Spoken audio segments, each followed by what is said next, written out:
Good morning, dear student. Again, I am here to teach you chapter 2 of civics. As you have already studied from Sohail sir chapter 1, now we will discuss today about chapter 2 in civics. This chapter belongs to secularism. First of all, tell me, what do you mean by secularism? Secularism is neither a reason nor indifference to religions but equal respect for all the religion, not more tolerance but positive respect. Without it, there is no future for the nation. It is said by Indira Gandhi. Indira Gandhi ने क्या कहा था secularism के बारे में कि secularism ना ही कोई जाति है, ना ही कोई डिफरेंस करता है किसी भी धर्म को। ये हर धर्म को एक समान मानता है। चूँकि हमारा देश धर्मनिरपेक्ष देश है और हमारे देश में हर तरीक़ा के लोग, हर धर्म के, हर संप्रदाय के लोग रहते हैं। Historically religion has played a major role in wars, expansion, etc. Following are one some example: Yugoslav wars and crusades. Third, Mahmud Ghaznavi invention etc. हमारे देश में बहुत सारे ऐसा समय आया जब धर्म का बहुत ही बड़ा रोल अदा किया गया। खासकर कब? जब किसी तरीक़ा का युद्ध हुआ, जब भी किसी तरह का नुकसान हुआ, तो उसमें क्या था कि धर्म एक अपने आप में बहुत ही अहम रोल अदा किया। अब हम पढ़ेंगे what is secularism. Secularism is freedom to live by an individual religions, believe and practices. It separates religion from state. This separation maintains law, peace and order in the society, state in the country.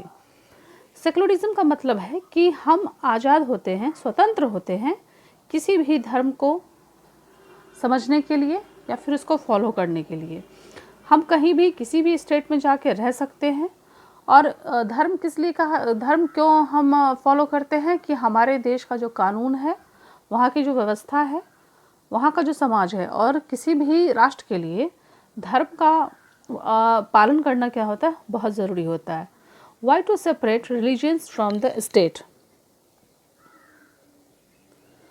This chapter also talks about why it is important to separate religion from the state and how power can be used in the wrong way to stop people from practicing their own religion. Also, this chapter discusses why India is a secular country.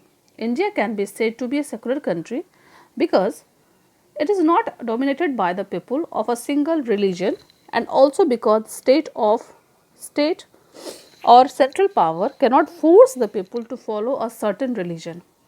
हमारे देश में क्या है कि हम किसी को भी फोर्स नहीं कर सकते हैं किसी भी धर्म को अपनाने के लिए। हम स्वेच्छा से किसी भी धर्म को अपना सकते हैं। आप किसी को फोर्स नहीं कर सकते हैं कि आप किसी पार्टिकुलर धर्म को ही मानिए। हमारी जिसमें इच्छा होगी हम उसी धर्म का पालन करेंगे। This chapter Understanding secularism makes it easier for the student to understand the concept of secularism and also why it is important to let the citizens of country be fundamentally free to practice any religion belief.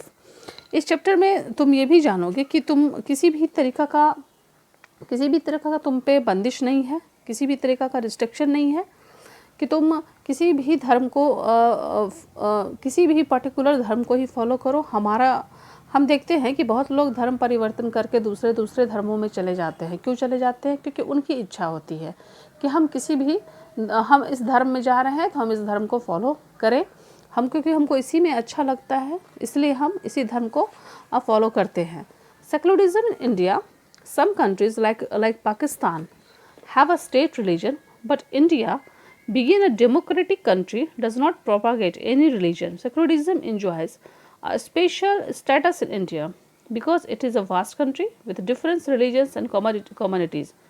So secularism maintain the coexistence of all the religion. हमारा देश एक धर्मनिरपेक्ष देश है और पाकिस्तान की तरह एक स्टेट रिलीजन नहीं है। ये हमारा देश एक डेमोक्रेटिक है, धर्मनिरपेक्ष देश है। हमारे देश में कोई भी जनता, कोई भी इंसान अपने इच्छा अनुसार धर्म का पालन कर सकता है। According to the Indian Constitution, India is a secular country in which one religion's community does not dominate another, nor the state enforces any particular religion. हमारे देश के संविधान के अनुसार इंडिया एक क्या है, सेकुलर कंट्री है, और इसमें क्या है कि कोई भी कम्युनिटी किसी भी धर्म के खिलाफ, किसी भी धर्म को आपको फोर्स नहीं कर सकता है कि आप इसी धर्म का पालन करिए। आपकी जो इच्छा है आप उसी धर्म का पालन कर सकते हैं। On the contrary, it is important that a few members of the same religious community do not dominate others. State does not take away religious freedom of individual. In India, the constitution uses a strategy by which it keeps distance from religion. हमारे देश में जो संविधान है वो किसी भी तरीक़ा से धर्म के बारे में कोई भी चीज़ बोलने से बचता है। The Indian state works in various ways to prevent the above domination. It includes India state is not supported by any religion group, nor does it support any religious group. Courts, police station, government, school and offices are not supposed to promote any one religion. अब हम देखेंगे कि भारत में बहुत ऐसा जगह है जहाँ पे कि आप किसी भी धर्म को फोर्स नहीं कर सकते हैं कि वो एक ही धर्म से आए, चाहे वो आपका कोर्ट हो, पुलिस स्टेशन हो, गवर्नमेंट हो, स्कूल्स हो, ऑफिस हो, ये आपको किसी भी तरीक़ा के धर्म को प्रमोशन नहीं देता है। In order to respect the sentiments of all religions, states make certain expectations for particular religious communities. Thus, in India, a Sikh youth do not have to wear a helmet as a mark of respect to its religion. दूसरी बात, हमारे देश में एक बहुत ही अच्छी बात है कि आप किसी भी धर्म के बारे में बोल के, उसके बारे में बोल के आप किसी भी धर्म का निंदा नहीं कर सकते हैं। मान लीजिए कोई किसी तरीक़ा का कोई रिचुअल्स बना होता है कि हमारे धर्म में ये चीज़, इस चीज़ को फॉलो करना है, तो कोई भी कॉन्स्टिट्यूशन भी हमारा इस पे रोक नहीं लगा सकता है। जैसे कि सिख लोग जो होते हैं वो हेलमेट नहीं पहन सकते हैं, वो पगड़ी ही बांधे होते हैं। तो इसके लिए हम जो है, कोई भी सरकार जो है उस पर किसी भी तरीक़ा का फोर्स नहीं कर सकती है कि आप जो है हेलमेट पहनिए ही। Another way to prevent domination is through a strategy of intervention to prevent religion-based exclusion and discrimination of lower castes. The Indian Constitution bans untouchability. The state also interferes in religion-based personal laws of communities to ensure that laws relating to equal inheritance are respected. The Indian Constitution allows minorities to set up their own schools and colleges and give their financial aid on a non-preference basis. दूसरी तरह हम देखेंगे कि बहुत सारे जगहों पे क्या होता है कि हम डिस्क्रिमिनेट करते हैं कि किसी को भी जाति के तौर पे हम प्रॉब्लम क्रिएट करते हैं। तो सबसे बड़ा प्रॉब्लम क्या था कि अनटचेबिलिटी था। तुम लोग ऑलरेडी पहले भी जानते हो कि हमारे देश में जो छुआछूत की जो भावना है वो बहुत शुरू से ही रही है। छुआछूत मीन्स टू से जातिवाद क्या था कि जातिवाद जो थे, जो फॉरवर्ड लोग थे वो बैकवर्ड्स के ऊपर इतने ज़्यादा हावी होते थे कि वो किसी भी तरीक़ा का अच्छा चीज़ करने से बचते थे। उन्हें हम क्या बोलते थे, बैकवर्ड्स। तो इसके लिए भी सरकार ने एक कानून बनाया कि आप किसी भी तरीक़ा से किसी भी जाति को टॉर्चर नहीं करें, उनको हार्म नहीं करें।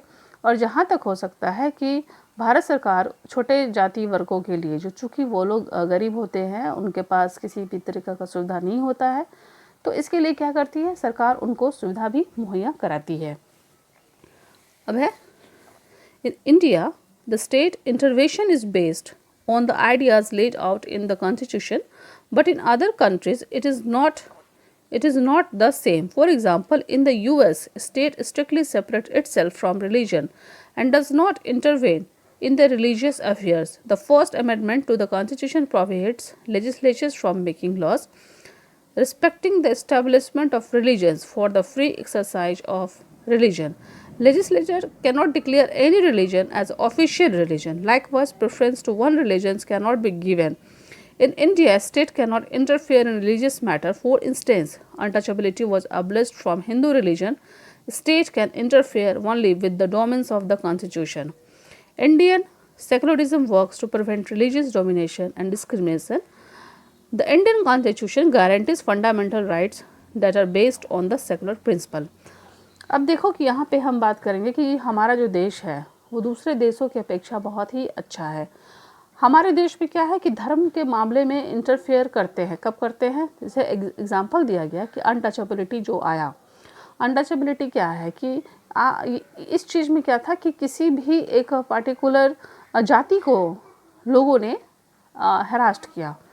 तो इस हैरासमेंट को रोकने के लिए संविधान ने भी एक कदम उठा लिया कि इस संविधान ने क्या कहा कि किसी भी इंसान को आप छोटा नहीं बोल सकते हैं। हर इंसान क्या है? इक्वल है। आपने पढ़ा है ऑलरेडी इन फंडामेंटल राइट्स में। फर्स्ट ही क्या है फंडामेंटल राइट्स हमारा? All are equals, all are treated equals.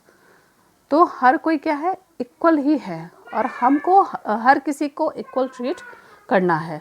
क्योंकि हमारा देश एक धर्मनिरपेक्ष देश है, तो यहाँ पे किसी भी तरीका का धर्म, जाति, बंधन, समाज, कोई भी किसी तरह का रिस्ट्रिक्शन नहीं लगा सकता है। हम आज़ाद हैं किसी भी धर्म को फॉलो करने के लिए, हम आज़ाद हैं किसी भी धर्म को समझने के लिए। लेकिन हमें किसी भी तरीके से किसी भी धर्म को किसी भी बात का ठेस ना पहुँचे, इसका भी ख्याल रखना पड़ता है। क्योंकि जब हम धर्म के बारे में कुछ बोलते हैं तो कहीं ना कहीं किसी भी धर्म के लोगों को बुरा लगता है, इसलिए हम इन सारी चीज़ों से बच के रहना चाहते हैं। तो आज का चैप्टर हमारा यहीं ख़त्म हो गया है। अगर प्रॉब्लम है क्वेश्चन आंसर में तो आप मुझसे पूछ लीजिए, और नहीं तो मैं आपको खुद बता दूंगी। नेक्स्ट क्लास में मैं आपको इसका question answer fill in the blanks सारा बता दूंगी। ठीक है, चलिए, गुड डे।